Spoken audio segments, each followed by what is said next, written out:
Ezra Klein is being lambasted by many on the left for making what should be a very obvious point. The idea is that in swing districts, and definitely in red districts, Democrats that are running will likely need to moderate or at the very least not talk as much about certain issues. That point has been interpreted in the most bad faith way possible. Exhibit A would be this post from Emma Vigeland. She writes, 2024, Democrats throw trans people and immigrants under the bus and lose to a fascist. 2025, Ezra Klein wants to abandon women in red states and run anti-choice Democrats. 2026, which vulnerable group will be cynically deserted to avoid a conversation about taxing billionaires? The politician that perfectly exemplifies why Ezra Klein is exactly right and Emma Vigeland is exactly wrong is Joe Manchin. Yes, the man who was basically devil incarnate to many on the left while he was in the Senate. Because let's remember, in 2016, Donald Trump beat Hillary Clinton in West Virginia by over 40 points, an obscene landslide.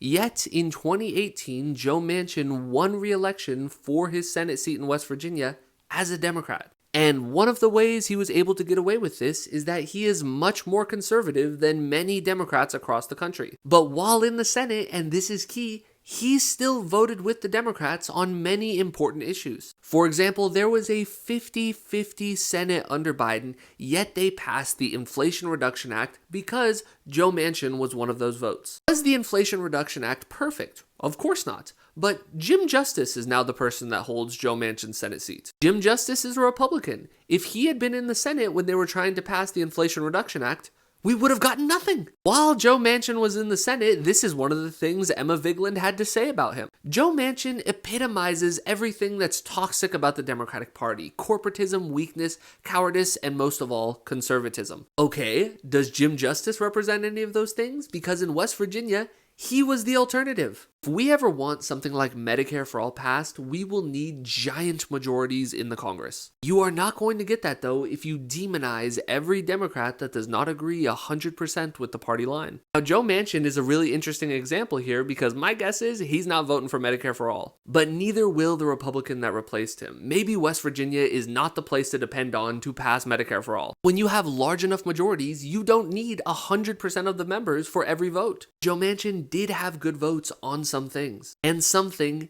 is better than nothing.